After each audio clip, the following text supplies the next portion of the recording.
My name is Aynaz Anni Cyrus, and I was born and raised in Islamic Republic of Iran. You might know it as Iran.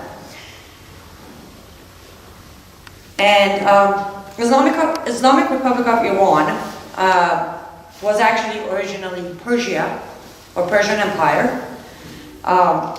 Later on it became Iran. And finally, in 1979, it became Islamic Republic of Iran. And before that, the country was ran by a king, or Shah Pahlavi. And the country was considered the mini America in the Middle East. Also, Shah of Iran was considered the best ally of America in the Middle East. And the law of the country, the constitution of the country, was a mirror image of American Constitution, minus the Second Amendment. In 1979, there was a revolution. In the middle of it, Ayatollah Khomeini came along, hijacked the revolution, and invaded the country. Took power and turned the country into Islamic Republic of Iran. The name explains itself, but the first thing he did was he got rid of the constitution that we had and replaced it with the constitution we have now. And if you look at the constitution of Iran, at the very top, it says the constitution of this country is adopted from Sharia. What is Sharia? Quran, which is word of Allah, Sunnah, which is life of Muhammad, the Prophet, and Hadith, which is a collection of the stories told by those who lived around Muhammad and witnessed his reaction and action towards situations, people, and circumstances. So a combination of that makes Sharia, and Sharia makes the constitution of the country I was born in, because I was born after the revolution. On top of that, on top of being born in an Islamic country, I was also born in a family where my father was a sheikh, which is a step higher than imam. A sheikh is the person who can make rulings in Islamic judgments. And my mother was a Quran teacher. She taught Quran. So I pretty much was raised fully under Islam and Sharia. By the time I reached age 7, as I was getting ready and excited for school, I was introduced to my uniform, which was a loose long pants, a very loose and long overcoat matching the pants, and a hijab in color white. So I asked my mother, "Mom, I thought I don't have to wear the hijab until I'm 9 years old. Well, I'm 7 now." She said, "Well, by age 9, it will be mandatory for you to wear the hijab. So starting now, you start practicing it until you master it. So you don't have to wear it on the streets, but you have to wear it at a school." I took her word for it. And the first day of school came, my father took me to school. As we were walking, I noticed boys are going to school wearing pretty much different color and shapes of t-shirt. So I looked at my father and said, "Dad, how come I'm wearing the hijab and they're not?" My answer was a punch in the face. I turned around and I said, "Why would you punch me?" He looked at me and said, "You will never question Allah." That was my very first lesson. Don't ever question Allah. Okay. Fast forward until I was 9 years old. I got an invitation card at a school, and I was told to take it to my parents. I did. And it was an invitation to an event, a ceremony called Requirement Day. Okay, what do? We need to prepare you. Okay, what am I doing? First thing you got to do is master your prayer. In Arabic, for those of you who may not know, the language of Iran is Farsi. Okay, technically it's Parsi coming from people of Pars, but when Iran was invaded by Islam, and because the character P doesn't exist in the alphabet of Arabic, they changed it to Farsi so they could pronounce it. But okay, the language of the country technically and legally is Farsi, but I had to learn my prayer in Arabic. And that was my very first hint that I am smarter than Allah because I'm bilingual and he's not. Then they told me I have to master the call to prayer. Okay, that's done. Next, we have to get you ready. What you need to wear is very special. Yay, it's normally exciting for a 9-year-old girl to get a special dress to wear. They handed me a burqa. Do you know what's a burqa? Perfect. It was color white. You're probably familiar with color black, but mine was white because we are, celebrating. It's a good day. Put me in a burqa. We got ready and we went to the event. I walked in, and it's a room filled with 9-year-old girls. Some I knew because they were from my school. Some I didn't know. And later on, by the way, I was told that that event took place in every single city of the country at the same time, the same day, for every single 9-year-old girl in the country. They had us sit down, had the Imam come on the stage and start citing Quran, talking about Allah, talking about Muhammad, and all the good stuff that goes with it. Then he went on and said, all of you in this room, starting right now, under Sharia, you are officially a full adult woman. I won't try to tell you how it felt because I still can't separate the feelings I was feeling, but my top feeling, the strongest one, was anger. Because I went from a little girl who was worried about homework, school friends, and dolls and play, to all of a sudden being an adult woman. He went on by saying, you are responsible for your actions. You will face consequences. You will follow Muhammad. You will die, and if needed, kill in the name of Allah. And if your male guardian decides it's time for you to get married, you will do so. Then they told us to stand up and repeat after the Imam. He started saying the Shahada, and just in case if you don't know what is the Shahada, Shahada is the testimony you give in Arabic to convert fully to Islam.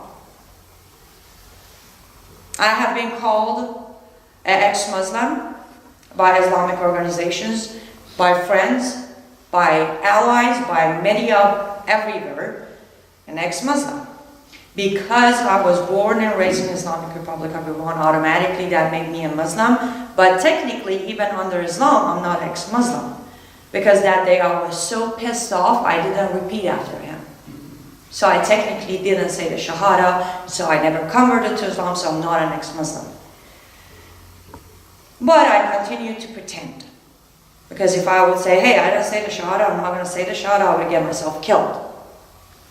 So that day was done, went home, and because now officially, under the law of the country being Sharia, I was an adult woman, I started getting myself in trouble. I started facing consequences. By the time I reached age 14, I managed to get myself arrested over 12 times, earned myself over 100 lashes. I was raped, I don't know how many times. And I basically turned into a big criminal. Let me share some of my crimes with you. I was arrested because I was wearing nail polish. Why is that a crime? Because if you do the prayer under Islam, you have to do the prayer wash-up. If you're doing the prayer wash-up, you can't have nail polish on. You can't have anything on, no makeup, no nail polish, no tattoos. Therefore, if I had nail polish on, that means I was not doing my prayer. That's a crime. I managed to get arrested for attending a party where boys and girls were in the same room. And with that, all of us in that room at that party got 35 lashes. The host got 75 lashes because he was the one who promoted. One time my hair was showing from back of my hijab accidentally. Well, that wasn't the proper hijab. Another time, I got arrested because I was getting in a taxi. The back seat was full, so I took the front seat. Passengers from back seat started getting off, and I sat in the front. And at some point, we got pulled over by morality police. Now, in the Islamic Republic of Iran, every time you're stopped as you walk, or you're pulled over in a car by morality police, there's a male and female. The first question is, what's your relationship? So automatically, that was a question that was asked of us. I said, nothing, I'm just a passenger. He said, oh no, we have a relationship. Arrested, detention center, to the court in the morning. I went to the court and I said, I don't know this guy, I'm just a passenger. The judge said, do you have anyone to confirm your story? Well, no, Your Honor, I was alone in the car with him. So, well, based on Sharia, you being a woman, your testimony counts as half of his, so I have no choice but to take his word over yours. You are sentenced to 75 lashes. I managed to purchase 50 of them, and I ended up serving 25 of them.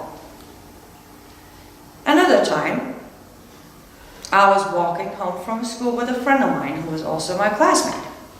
We decided to whisper this song that we liked. We got carried away, and we started singing it louder, and our voice was heard. And that's a crime. As a woman, your voice should never be heard publicly. So we got arrested, both of us. Same scenario, handcuffs, detention center, wait for the court. Overnight, somehow, the guards figured out or find out that my friend is not a Muslim. Rather, she was a Baha'i. I was 11, so was she. That night, all night, I was forced to watch my friend be sodomized for being a filthy non-Muslim. I don't know what happened to her because I was sent to Sharia court, Islamic court. She was, I don't know, sent to her. But I'm sure you get the picture of what a criminal I was. I was close to reaching age 14. My father, being a sheikh, being a devout Muslim, figured I'm just bringing too much shame to the family. So it's time for me to be somebody else's problem. So one day he told me, you're going to marry that guy. I tried to cry my way out of it, begged him, tried to fight my way out of it. Didn't work. So I became his wife. He paid $50, 50 American dollars, and enough opium for personal usage of a month for my father, and in return he got me. The man who bought me had me for a year and a couple of months. During that time, he was very good at looking at me as a punching bag. So, every day, if he wasn't beating me, he was raping me. If he wasn't raping me, he was beating me. I went back to my father, and I begged him, and I tried to convince him to get me a divorce because under Sharia, he still had more power as a male guardian over me than the husband. He told me, I know you. You're not a type to obey anyone, so he has every right to beat you. He sent me back. A while later, one day when he was done beating me, he left. He did that a lot. He would beat me and then just leave. I figured, you know what? If I walk into a courtroom, there is possibly a judge in that court that has a little bit, just a little bit of humanity left. Bit of a soul there. that will look at me and try to do something for me. So I got myself together, went into a court, walked into the first available courtroom. I walked in there with a dislocated shoulder, bloody lip, and a bruised face around my eyes. I was 15 years old at this point. I walked in there and I said, "Your Honor, you have got to save me. This man is going to kill me." He looked up very calmly with a smile, looked me in the eye, and said, "Well, young lady, maybe you should start obeying your husband so he doesn't have to beat you. Now go home and make him happy." That was the moment when I realized, yes, I'm a hopeless, helpless teenager in my own country. Nobody cares. Can't you?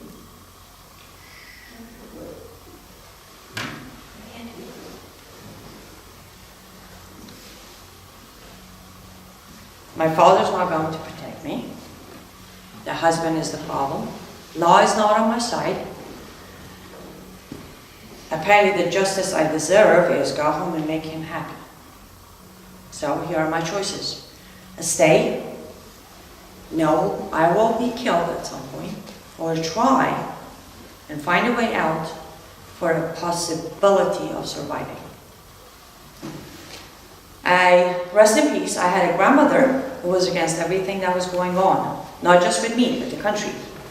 She was raised during the Shah time, so she knew there's a better life, there's a better possibility. There was a time where there was equality, or at least there were some rights for women.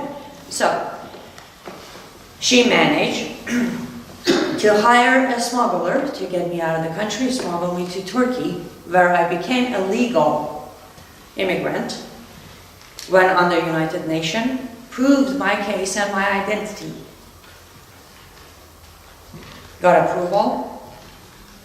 Then they told me to pick a country, 3 countries that I would like as my final destination. My top pick was America, and I will tell you later why. And I waited, went through proper channels again until I was finally approved to come to America. I came to America back in 2002 as a legal immigrant.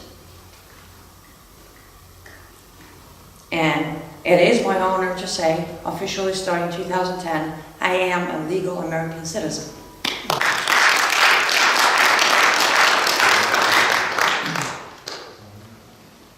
Now, I was lucky, I was blessed, and God had a plan for me, so I survived. But to this day, there are so many little Anni Cyruses behind. And every day, it just adds to the number. Based on Registered Office of Islamic Republic of Iran, between 2013 and 2017, there has been over 178,000 registered brides under age of 15. And over 941,000 registered brides between 15 and 18. That makes it close to more than 1 million child bride in Islamic Republic of Iran. And again, this is the number they put out, not me. I promise you numbers way higher, but this is what they felt comfortable releasing. And this is the country. These are the numbers between 2013 and 2017. And somewhere in between, we made a deal with them and we handed $150 billion over to them. I guess that was the reward for them to produce so many child brides. More power to them. Now I would understand if every single person in this room would say, "I'm sorry for what happened to you. It should never happen to anyone." And I agree. But you just had a crazy father and a psycho husband that has nothing to do with Islam. You have the right to think that. But that's why I'm here. To tell you that everything that ever happened to me as a child had everything to do with Islam. So if you would please bear with me, I'm going to read some stuff to you, and I will give you the source. If you'd like to take notes, please do, and confirm so you know I am not making them up. I am not mistranslating them. And you can learn for yourself. Now, quick question. How many of you in this room have read the Quran, or just part of Quran, or even a page of Quran? Okay. If you open the Quran, chapter 4 is called The Woman. So Allah sent down a chapter to just explain what is a woman under Islam and how you treat a woman under Islam. Chapter 4 contains 176 verses. Let's just start with verse 3. So we're going to go chapter 4, verse 3. It says, "If you fear that you will not deal fairly with orphan girls, you may marry whichever other woman seem good to you. 2, 3, or 4. But if you fear that you cannot do just to them, then marry only one or your 6 slaves. That is more likely to make you avoid bias." There are 2 points to be made on this verse. Would you all agree that having up to 4 wives is approved? Because it says 2, 3, or 4 of them. And by the way, the translation I'm reading to you is one of the possibly most sugar-coated English versions of it. That's the one I'm reading to you. But even with that, it says 2, 3, or 4. Now the second point here, within the sugar-coated one, it says, if you fear you cannot do justly or fairly with the orphan girl. I'm almost positive you all noticed the accent, so English is not my first language, but I'm almost sure.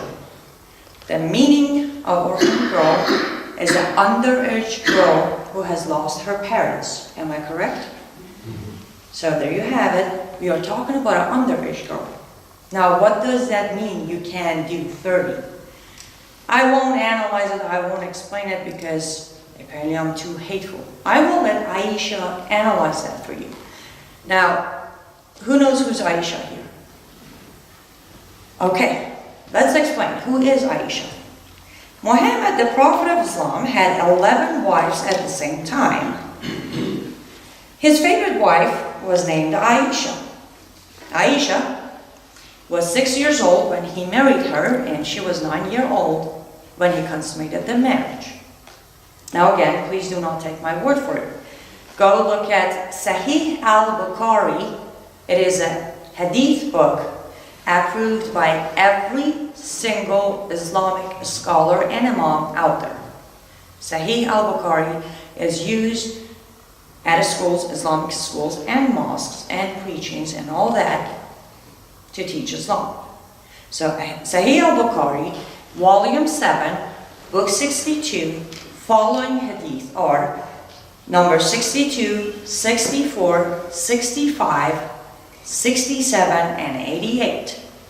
These are the hadith narrated by Aisha herself, telling the story of when she was 6 years old, playing in the backyard with her friend, and Muhammad came and asked her father to marry her. And the rest of the hadith are narrated by her, explaining how it went, how she felt, how the wedding went on, and all that stuff. So I'm not making Aisha up. Aisha herself put the story in Sahih al-Bukhari, the hadith book of Islam. Now establish who Aisha is. Yursa, Aisha's nephew, goes to Aisha and says, Aisha, what does Allah mean on chapter 4, verse 3? And this is Sahih al-Bukhari, volume 7, book 62, hadith number 2. Aisha comes back and says, oh my nephew, this verse, verse 3, chapter 4, was revealed in connections with an orphan girl under the guardianship of her guardian, who is attracted to her by her wealth or her beauty, and intends to marry her. And intends to marry her with less marriage money than what other women of her standard deserve. So, the guardian have been forbidden to marry her unless he will pay the equal marriage money for her. Did you all follow me here? So, number one, it is all right to be attracted to an orphan girl under your guardianship. Number two, it is all right to intend to marry her. Number three, it is not okay to marry her if you're not going to pay equal money for her. But if you do, then it's okay. Not my words, Allah's words, and Muhammad's wife's word. Now, a lot of people say Islamic countries are not Islamic. They're a bunch of radicals who hijacked Islam and made some extreme rulings out of it. So, let's go to the Civil Code of Islamic Republic of Iran, Book 7, Chapter 2. Article 1041 says, marriage before the age of majority is prohibited. Note 1. Marriage before puberty, by the permission of the guardian and on condition of taking into consideration the ward's interest, is proper. Now, what is the age of majority? Civil Code of Islamic Republic of Iran, Book 10, Chapter 1, Article 1210 says, on Note 1, it says, the age of majority for boys is 15 and for girls is 9.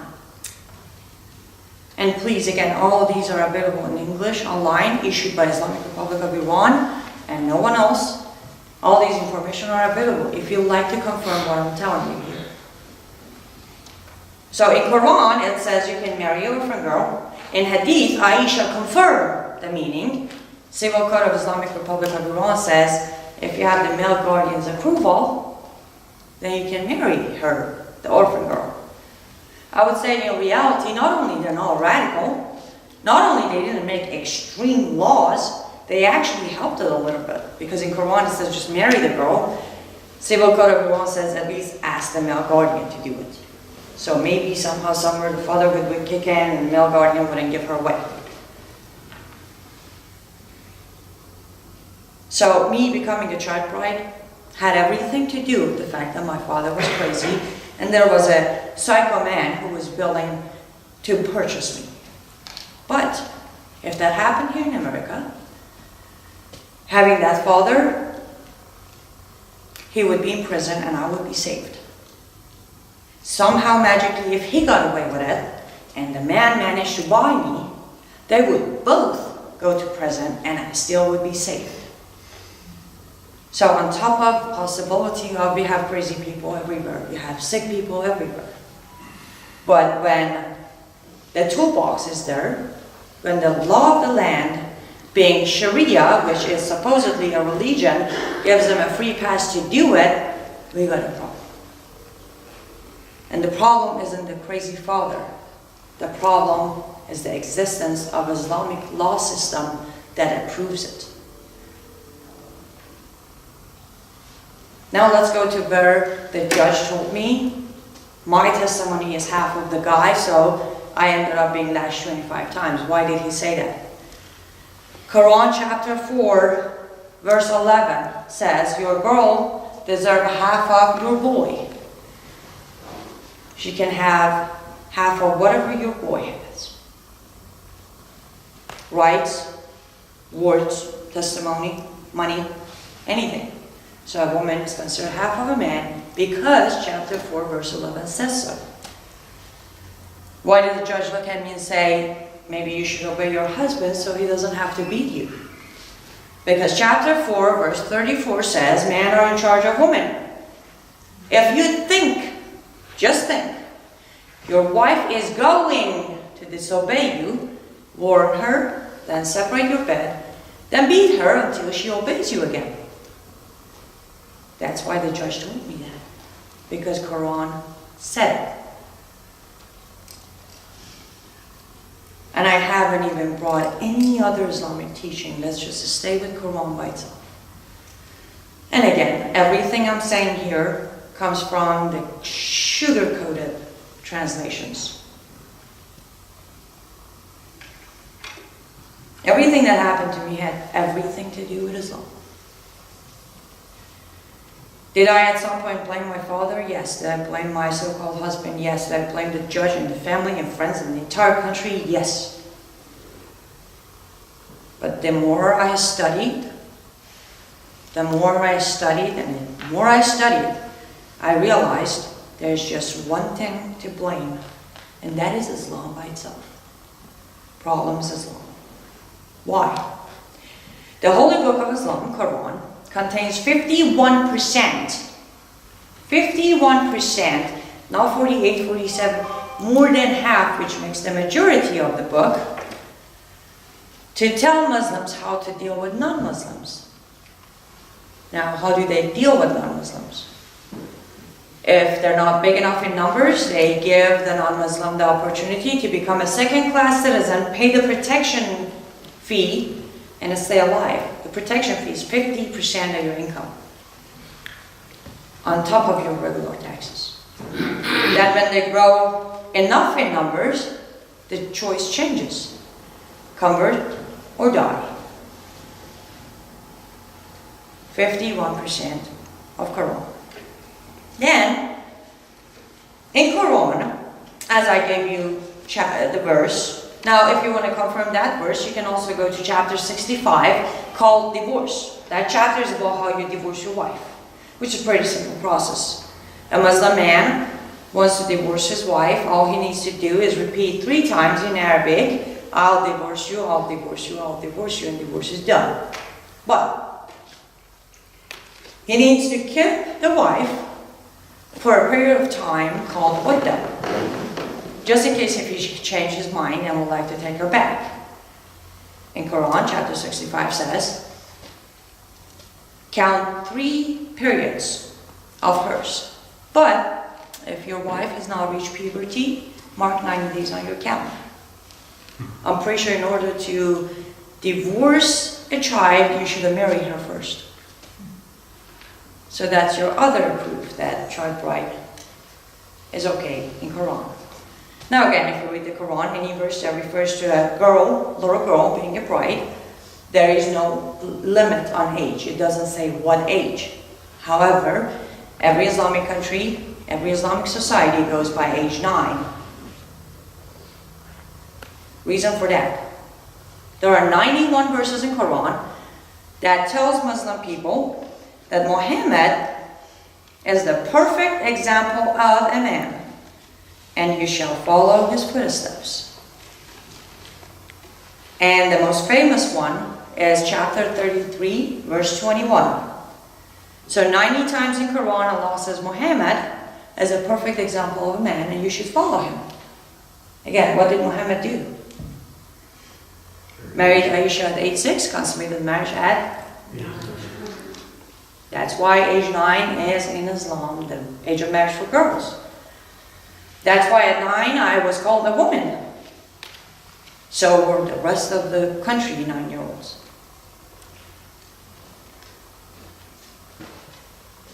What else did Muhammad do? He killed 800 Jews in one night. And he called all Christians non-believers. Now, Muhammad didn't do that on his own. He didn't do it because he had a problem with Christians. No. He did it because chapter 4, verse 171 told him to do that. I'll read it quickly if you don't mind. Again, chapter 4, verse 171 says, O people of the scripture, do not commit excess in your religion or say about Allah except the truth. The Messiah, Jesus, the son of Mary, was but a messenger of Allah, and his word which he directed to Mary, and a soul created at a command from him. So believe in Allah and his messenger, and do not say 3. Is that Christianity? Was Jesus just a messenger of Allah? No. Was Jesus just son of Mary? Therefore, Muhammad could not take Christians as believers, because Allah said, if you believe in Allah, you will believe in Jesus as just a messenger. So every time in Quran, there's a mention of disbelievers, Christians are included that word. Every time they will tell you, oh no, we believe in Christianity, the tricky question right after is, oh really? Tell me about the Jesus you believe in. And they will tell you, oh, Jesus was just a prophet. And as soon as you disagree with them, you become the infidel. And what is the punishment for being an infidel? Slay them wherever you find them. Now it comes to the argument where we hear a lot from a lot of leaders to say we have to be friends with them, and we have to love them, and we have to open doors and let them in. Okay. How do you become friends with someone who is not allowed by words of his God to take you as a friend? Because chapter 5, verse 51 says, O you who have believed, do not take Christians and Jews as your friends, as they are Allah's enemy. How do we become their friends? It's not that Muhammad told them not to take us as friends. They're supposedly God ordered them not to take us as friends because we are the enemy of their God.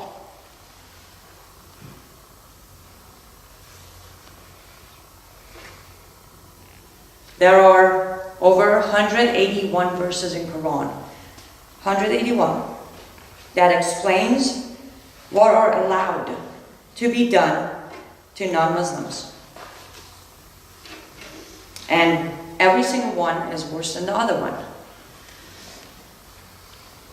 Non-Muslim man should be slaved, killed, tortured, and non-Muslim women are supposed to be taken as sex slaves. And if you read the history of Islam, you'll see it. Islam was hijacked. Okay, at what point was it hijacked? Unless Muhammad himself hijacked Islam. Because in history of Islam, you'll see as soon as Muhammad moved to Medina, as when the whole jihad and killing and converting started, so did the verses of Quran that started coming to him. ISIS is radical. Okay. What is ISIS saying on their videos? We will behead you in the name of Allah, right? Well, 181 verses in Quran says in the name of Allah behead them. Why are we looking at them as radicals? They're not radicals. They're devoted Muslim. In Quran itself, chapter 3, verse 7 says, and we gave you Muhammad and the book of Quran, with verses clear in meaning, and such verses not clear in meaning for you to translate to your benefit. And Allah is only knowing of the true meaning of those verses. And somehow magically we are all supposed to believe their translation. Even though in Quran Allah says, I'm leaving those translations kind of open so you can twist them to your benefit.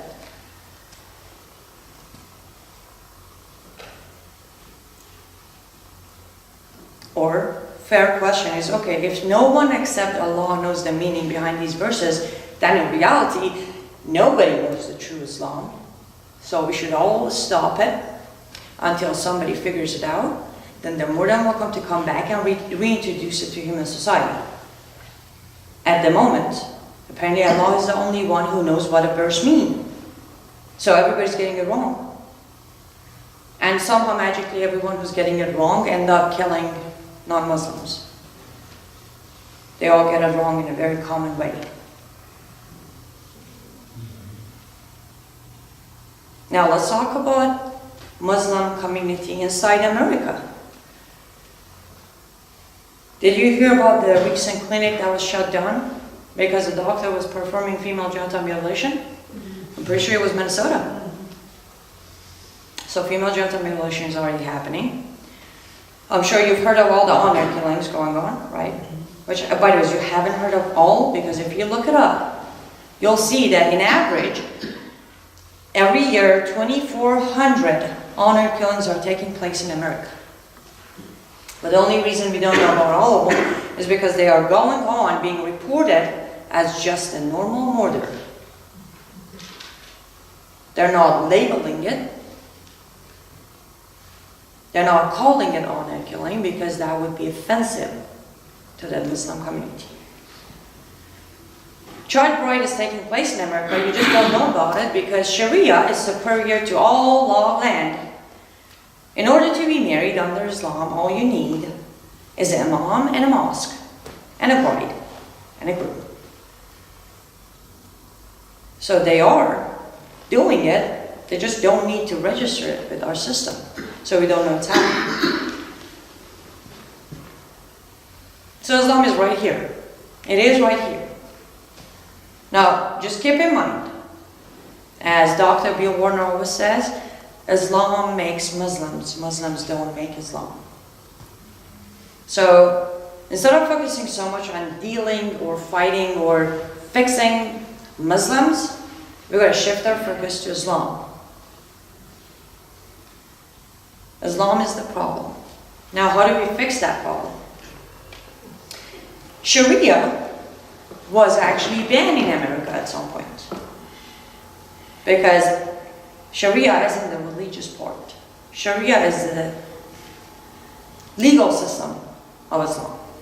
Sharia means Islamic laws. And in America, there cannot be a foreign law. There's only one law in America. So Sharia goes against our Constitution. They banned it before. We can do it again. Technically, we don't even need to redo it. We just need to bring that bill back up. You ban Sharia, Islam will fall apart, because Islam cannot exist without Sharia. Because this is how much of a religion is involved with Islam. The rest is an ideology, it's the control system. You take away the system, there is no Islam left. Now, how do we do that? We get enough people educated. You start by yourself. Because if you don't know your enemy, you can't fight your enemy. What is the enemy? Islam. So you get educated on the subject of Islam. Start by reading Quran. You can't read the whole thing, I understand. Make sure to read chapter 4, 5, and 9.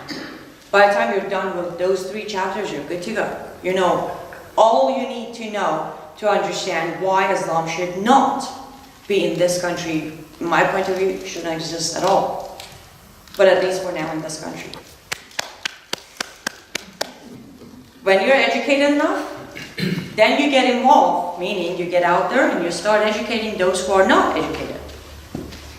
And then when we have enough educated Americans, then we take action. Because we, the people, have the power in this country to ban Sharia. We just need enough people who know what we're doing, have the education on the subject, then take the action and make it illegal. And the problem will solve itself. Why do we have to do that? I'm not asking you to do it for me. I'm not even asking for you to do it for yourself. You got to do it for your daughters and granddaughters, because they will pay the price. When the revolution in Iran happened, I wasn't even born yet, but I paid the price. I told my grandmother, why didn't you stop it? Why didn't you even try to stop it? She said, well, we were at home. We kept thinking, they're a bunch of angry kids. They're going to go home. They're going to get tired. Until they didn't get tired. Until we realized it's too late. They took over the country. And I know it's hard to imagine it will happen here. I hear that all the time. It's not going to happen. Not on my watch. Not in this country. Iran has over 2,700 years of history. Trust me, if it happened there, it can happen here. If we keep denying the existence of it, if we keep turning a blind eye and thinking if we don't see it so it's not happening, it will end up happening. And as I said, your daughters and your granddaughters are going to pay the price. And I just gave you a glimpse of what a little girl can face under Sharia.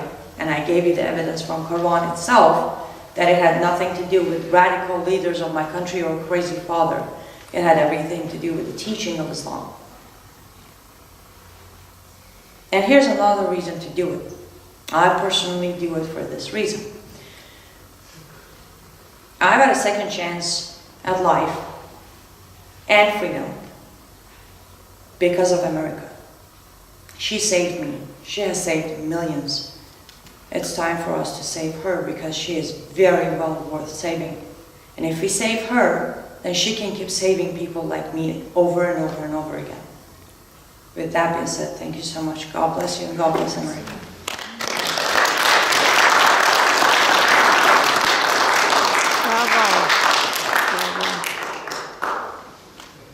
I think is that where we take questions? Okay. Yes, I have a question. I heard that in Islam there's a principle where they're allowed to lie to people who aren't Muslim. Is that taqiyya? Is that how you pronounce that? Yes, taqiyya. Can you explain how that works? Of course. But before I explain that, if you don't mind me quickly saying something, I actually did a full video on this, but I tried to quickly go over it. You just said it's called taqiyya. Taqiyya in Arabic, translated to English, means deceive. If you think for a second, how many Arabic words do you know right now? 5, 6, 8, 10? At the beginning of my speech, I said, Allah only speaks one language, and that's Arabic. In Islam, knowing Arabic is mandatory. Constitution of Islamic Republic of Iran, Article 2 says, language of the country is Farsi. However, because Islam and Islamic teachings are Arabic, second mandatory language taught at country is Arabic. Without you even knowing so, they're making you learn their language. They're making you use their terms. There is a translation for every single Arabic word. From jihad to jihadis to taqiyya to halal, all of those try to use the English version. But as far as taqiyya, I just gave you the example of chapter 3, verse 7.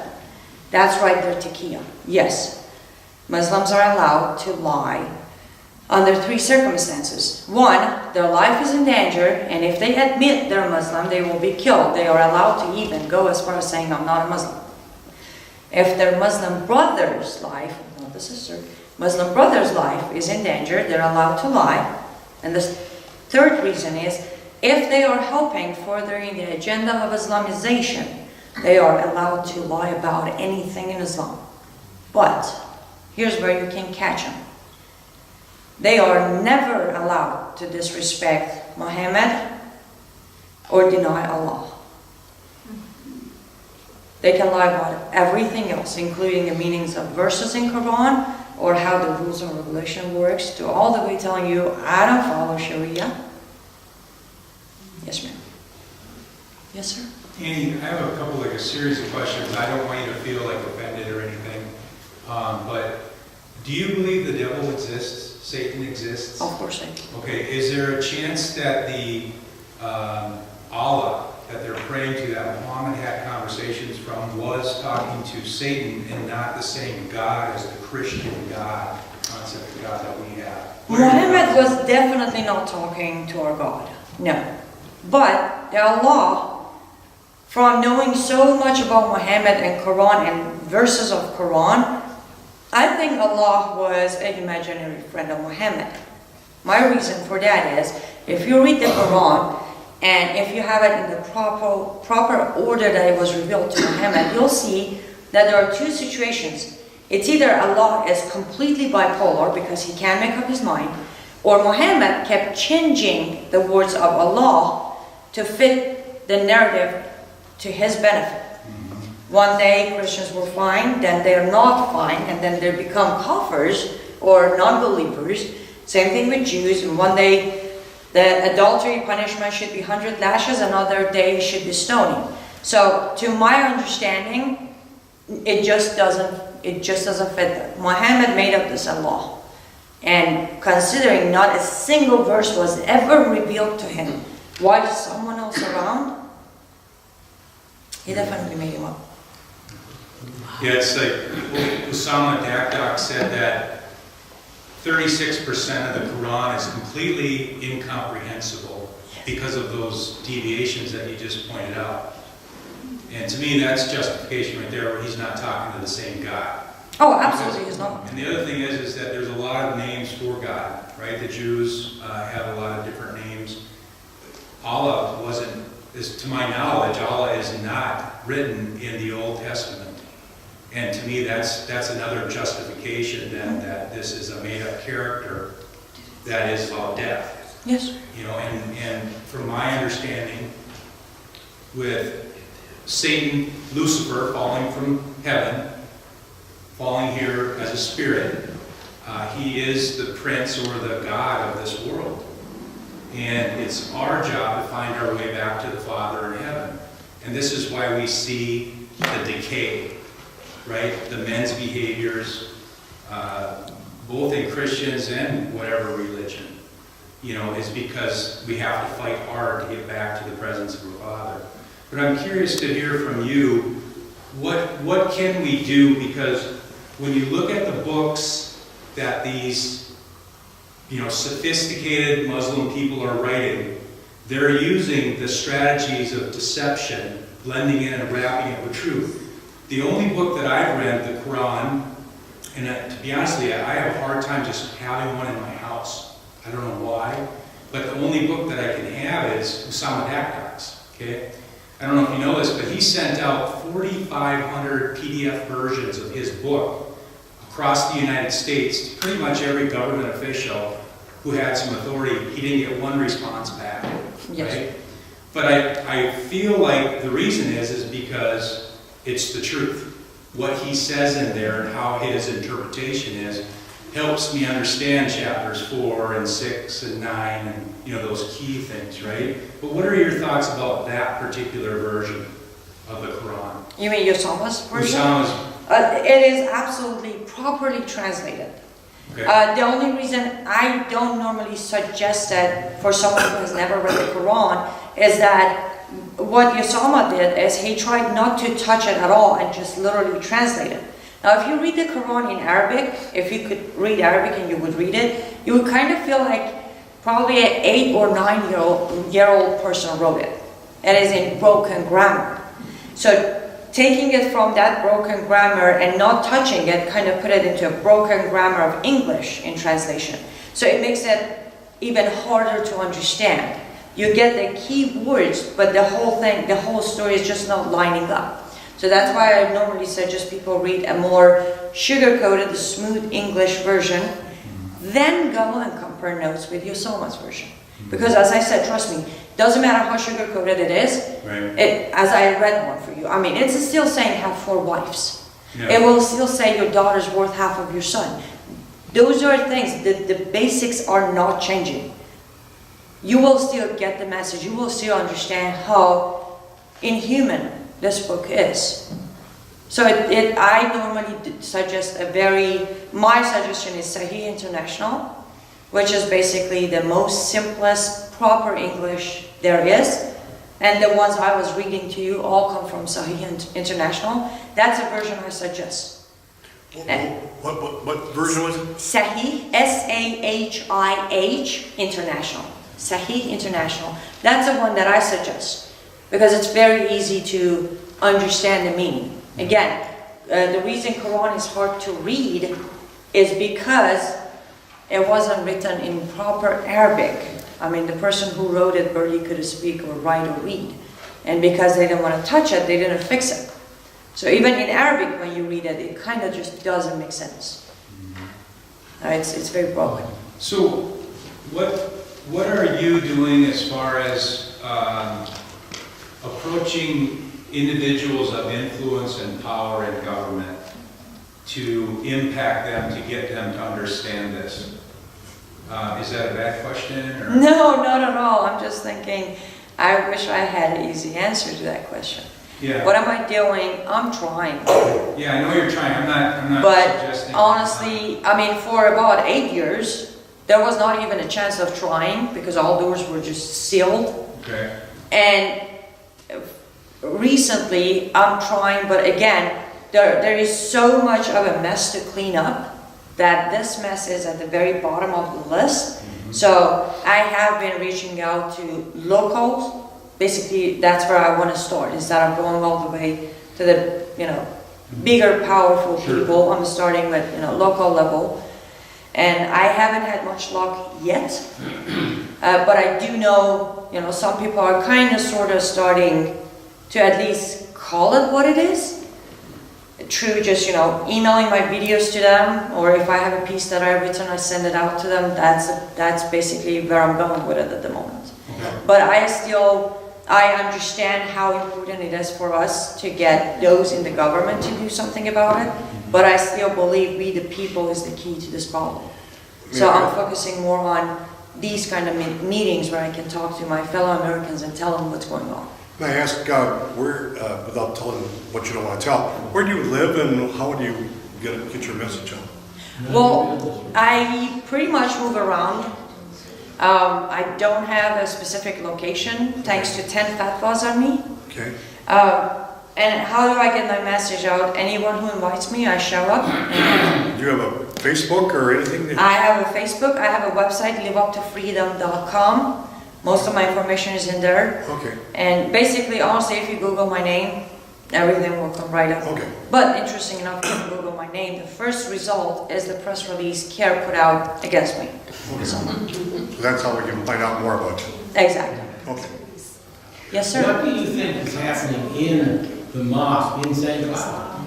In any mosque, per se? I was about to say any mosque. Well, basically, I always say every time a mosque goes up, that area has been conquered. And that is true. And let me tell you why an area is conquered. When there are enough Muslims in an area, then they need to have their own law and system, which is Sharia. So they need to build their Sharia court. What is a Sharia court? When a country is an Islamic, a Sharia court is a mosque. So every time they build a mosque, that means there are enough Muslims there to follow their own laws and not the country's law. So what does happen in every mosque, now do they do prayers there sometimes? Yes, but not a single verse in Quran says you have to go to a mosque and do the prayer. Actually, there are verses in Quran where it says doing your prayer alone by yourself is better than in groups. So that's not part of need for mosque. Now, they need an imam in a mosque, most of the time for converts, because if you want to convert, you have to go to an imam. I mean, you can say the shahada in front of another Muslim and it's fine, but then you have to go to an imam for him to guide you through the path.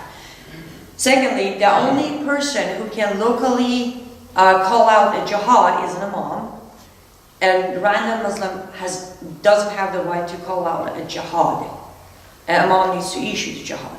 And also, all the money, all the taxes, zakat, khams, all of that needs to be gathered from the local Islamic businesses or Muslim people goes through mosque, and from there the imam will decide how much of it will be supporting Islamic war, also known as jihad, and how much of it is going to support the mosque. So these are what's majorly happening in mosques. Yes. You also brought up last night, when a Muslim prays, which is 5 times a day, they are praying anti-Christian or Jews multiple times during each one of those. So it's not like 5, it's like 17 times a day they're praying. Depending on Sunni or Shia, but yes, 17 is the Shia side, since I was raised.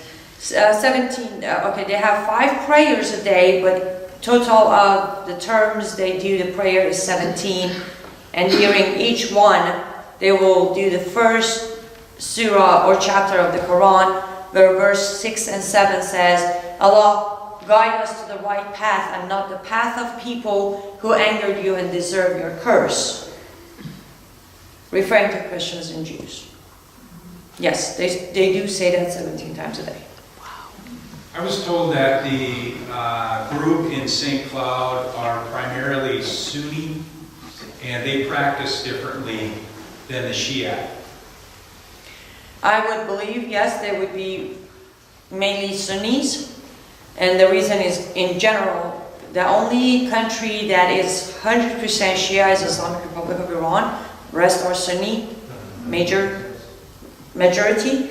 And as far as practicing differently, no. Sunni or Shia or Wahhabi, they all believe in the same Allah, same Quran, same Muhammad.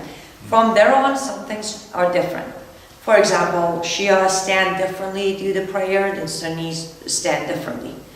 The number of prayers is different. Some of the punishments are different. But the umbrella, the general Islamic ruling, it's completely the same. As I said, they read the same Quran, believe in the same Allah and Muhammad. That part is completely the same between all of them. There is no other different, no.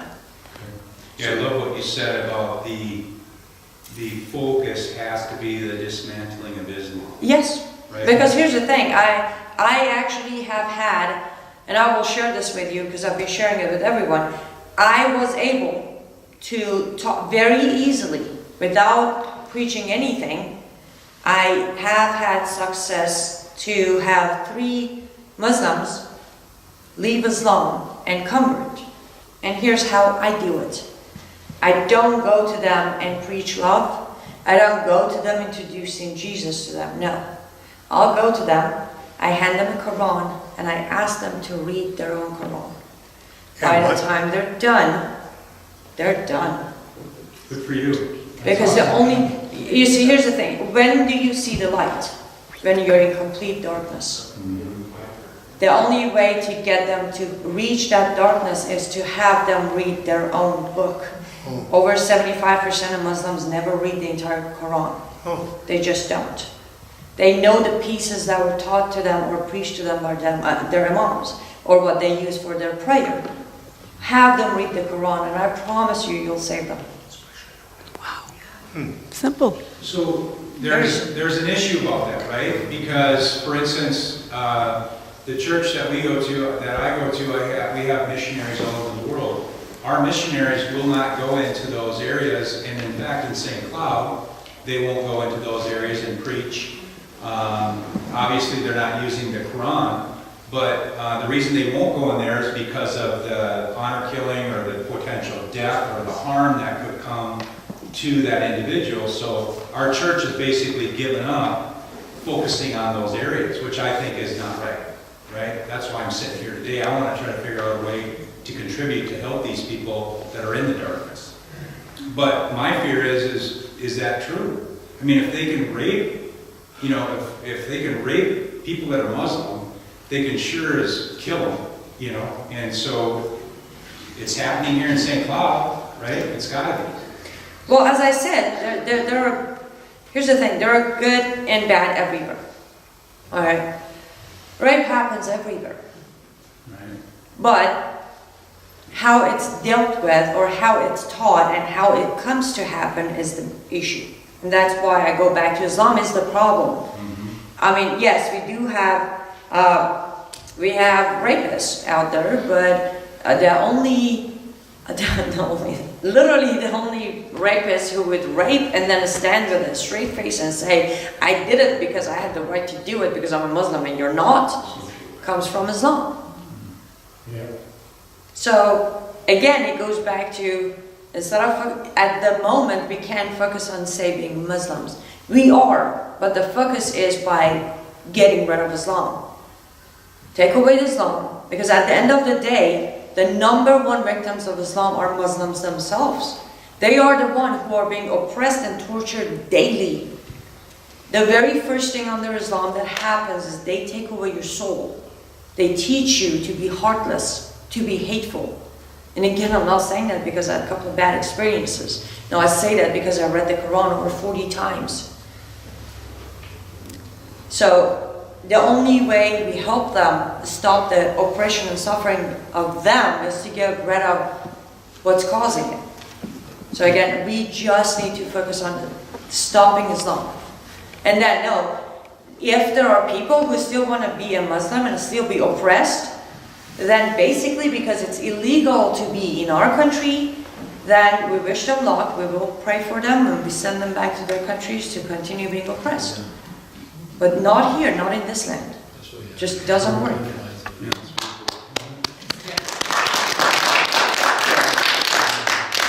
Yes, ma'am. There seems to be an intense strategy to shame Christians who are questioning the mass importation of Muslims who are bringing in the Islamic culture. Now, I'm concerned, do you think either we have a great deal of, a number of men in community positions in politics that have a propensity to pedophilia themselves, and they're bringing it in, or as Americans, we have been so conditioned and indoctrinated to be tolerant, submissive, welcoming, to the point where it's going to be suicidal, like it is being in Europe. Now, do you think it's that there are certain men in leadership who have a propensity towards the perversions in the culture, or that they're just so submissive that they're willing to try so hard to accommodate Islam, they'll submit to it and help topple everything we have here in the process? Well, I think there's a third option. The third option is the unholy alliance between the left and Islam. For years, the left has had one common goal: burn down America to ashes, and let's build our utopia, which I call it a delusional utopia, on the ashes. If you go that way, you will realize why they are so okay with bringing all these disasters, culture, and ideology into our country. How do we get rid of American values? We bring in values that goes against it. So that's why they're doing it. They don't even think as far as, okay, when it's all done and conquered by Islam, what is going to happen to them? They don't bother to look that far. They don't realize that Islam is not going to say, hey, because you were with us on burning down America, I'm going to give you a free pass. No, that doesn't happen. It seems like there's such a sense of pride in... And I'm sorry to interrupt. And another part, when you say, shaming Christians, that part we are at fault. Because we just need to remember, or at least take the step to go back to where it all started. We need to realize, we need to remember, we need to go back to our roots. Instead of being shamed, we need to stand strong, chin up, and as a proud Christian say, I am just defending what's mine. But we don't want to do that. Exact opposite of that side is our side now. Oh, I have to be a nice Christian. Well, absolutely. Go ahead and love people, but don't bow to evil. Islam is the evil. We will love the people, but we will fight the evil. That's the part that it's getting a little confusing in the Christian community. We shouldn't be ashamed. I'm not. I am proud to have the opportunity and the strength to stand here and tell my story. And it has nothing to do with me wanting them in this country or not. It has everything to do with me loving my home. What percent of the women in your country believe like you do, and the men believe like you do, that they should make a change? They should make a difference? You mean America? No, I'm sorry, in your... Hey, that is my country. You have dual citizenship, right? You're Muslim. No, I'm just kidding. I'm kidding. So, yeah, I'm sorry. No, so you mean my motherland? So in Iran, You're welcome. how many people believe like you do? The women, and how many? I would say people out believe of the close men? to 80 million population we have in Iran, pretty much 60 to 62 million are just right here with me. Wow. Out of how many? I'm sorry, what was the total? 80 million, about 60 to 62 million is ready to go free. So, is it fair to say then, like the information coming out of Medina and Mecca is, that 2% are controlling the whole direction of this Islam? Yes. And if you notice, the very first thing I told you was we had a mirror image of the American Constitution minus the Second Yeah, Amendment. Second Amendment, the guns. That's one of the ways they're controlling the people. And so do you think that actually led to their demise because of having the openness to accepting other religions and allowing them to pray and, you know, do the things that they wanted to do? No, here's when things got really bad in Iran was when Shah of Iran made a mistake of allowing a imam to represent the Muslim community inside the government. As soon as they started coming to the government is when they spread. Yes. Just like the Yes, sir. Question, it just seems such irony to me how women are allowed to be treated in Islam, that so many of the feminists in the United States, even those that aren't feminists, as a Christian, I would say, this is abominable. Why don't they know that the rights of women are being, undercut in this and saying this is wrong? They do know. If you're referring to the feminist movement in America, they do know how it works under Sharia in Islamic countries. I actually said this before. Are you all familiar with Linda Sarsour? The co-chair, she was one of the founders of the movement, right? The Women's March movement. I wrote her a letter, and I sent it, old-fashioned from faxing and emailing and mailing and all that. And I said, here's the thing. I will personally purchase a one-way ticket for you to Islamic country of your choice. I want you to go there and fight for women's rights. If you make your way back to America in one piece, I will gladly join your woman march in America. She knows, everyone who's following her, they know what they know what it means to be oppressed under Islamic Sharia. But again, they don't care for a woman's right. It's the mask they're hiding behind. What they care for is more corruption and more chaos in this country. That's all they're doing, more division. Because in reality, you go talk to any of them. I did. Said, what is the right? Exactly that a specific right that you're lacking and you're looking for. None of them can give you an answer. Because it doesn't exist. There is no lack of women's right in this country. It is as equal as it gets. As a woman, I have, trust me, I've read all the laws. I know I have just as much rights as a man in this country. Now, if somebody chooses not to use it, it's their problem. Yes, sir? If they know it, that's that merger of the left with Islam. Exactly. And they use each other to take America down. No, they know exactly They know what exactly it means to what be they're under doing. Sharia. Yes, ma'am? Question.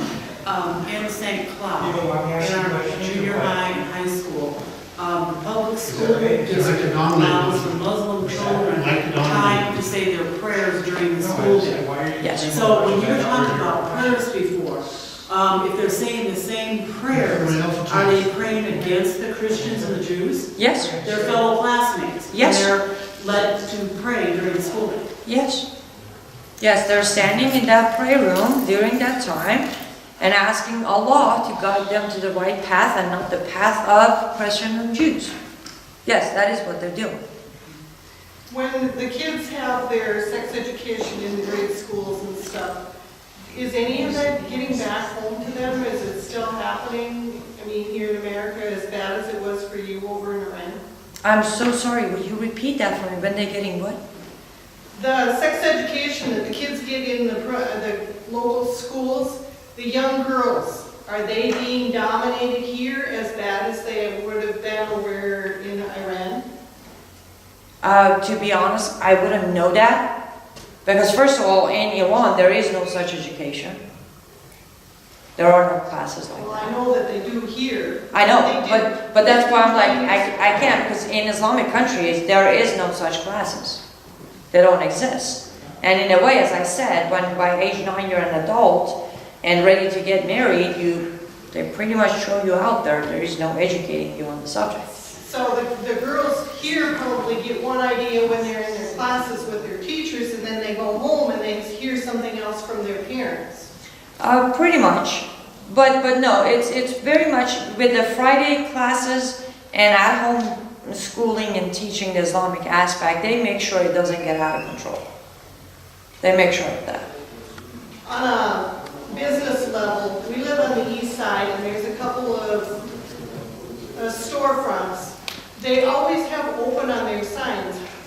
What happens when they do their prayers? Because I know I tried to train people, and having to deal with this prayer time all the time, they just stopped and quit. So their store stays open, and nobody comes in because only the Muslims go there? Is that the situation?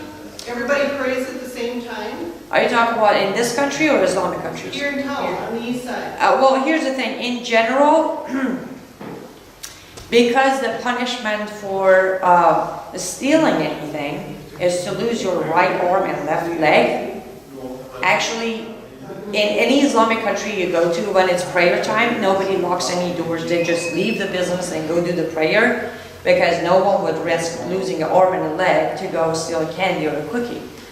And that became part of how it is. They basically drop what they have. They don't lock doors or stores or shut it down. They go do the prayer and then come back and just pick up the business. It's the same thing in Islamic countries. You don't see them locked down. They just go and then come back to business. Yes. Yes, sir? And is there any help for other girls to save them and bring them over? Is anyone doing anything? Well, I'm trying to do something, yes. My organization does rescue cases.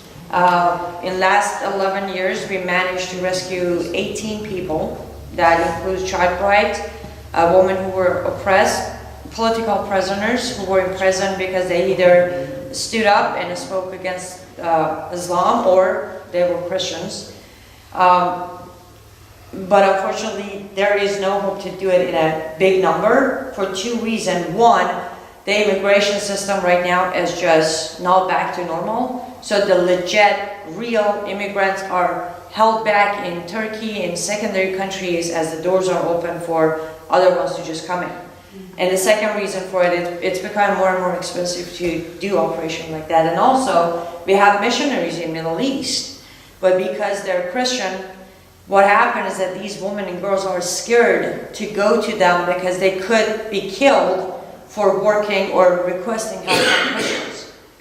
And unfortunately, a lot of missionaries actually don't have the proper protection system. So we have had cases when a Muslim woman went to a Christian missionary in the Middle East requesting for help, and her name got out there, and she was killed pretty much. If we can somehow get President Trump to put our immigration back to where it was before Obama, then yes, there's definitely more hope for them.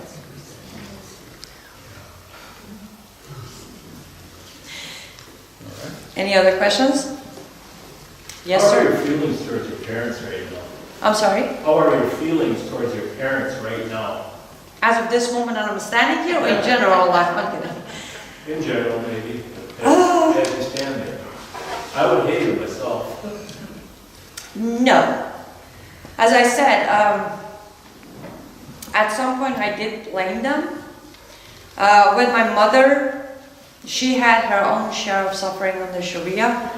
So, but my father, I did definitely blame him. At some point, I did have a bit of hatred toward him. But as I said, as I started, I guess getting older or aging, I realized Islam is to be blamed or hated. And yes, I do hate Islam. I don't hate Muslims. So I guess I switched that feeling toward the actual enemy being Islam. And then pretty much when I was saved myself, I learned to forgive them for what they've done to me. Amen. I just think You still have contact with your family? a parent could not protect you from that. It's a complicated brainwash They have system. normal. No, it's a very complicated brainwash system. It is. parents still over there? Father passed away, and I don't really have any connection, or I'm not in touch with any other family members. I've been pretty much disowned by most of them. And rest of them, in order to keep them safe and protected, we just don't stay in touch. Yes, sir? Where were you educated, in the U.S. or over there? No, when I was in Iran at a certain age, my father figured I'm getting way too smart for him, so he just didn't let me go back to school. And since I moved to America, I haven't really had the chance to really go to school and be educated. So I guess to answer your question, I'm not really educated. I'm very well educated in Islam, but generally I'm not really educated. Yes, ma'am? What would be the best way, how would you recommend if you're speaking to a leader or an official who is just dead set that it is our duty to welcome the refugees and accommodate them, and they won't do any research on the true religious, social, political aspects? They only see it as a religion. If they only see Even as a religion, if they see it only as a religion, just go ahead and give them chapter 5, verse 51.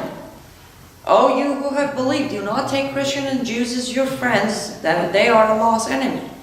Would they want to fight it by religion? Okay, I'm pretty sure a huge part of a religion is the holy book of the religion, right? Here it is, chapter 5, verse 51. Just give them that. Or the entire chapter 5 would help too. Perfect. Yes, sir. You made comment a couple of times about Obama. How much do you think that he affected the situation that we're finding ourselves in today as far as the influx of Islam? Well, he completely finished his part. He did his part. He was put in place to commit what's known as political jihad. Let me quickly go over this. There are 4 different types of jihad in Islam. There is jihad as war, where you kill and terrorize people. There is financial jihad, which is a halal system. So you force halal, and a percentage of that goes to support the war against non-believers. There is political jihad. Hussein Obama gets in power and politically start dividing the country and replacing everything that needs to be replaced. And then there's civilization jihad, like CARE. CARE is basically behind all the civilization jihad. So he basically finished what he started. His job was to literally divide this country, because in Islam it says divide and conquer. So his job was to divide, and he did a very good job on that. He certainly did.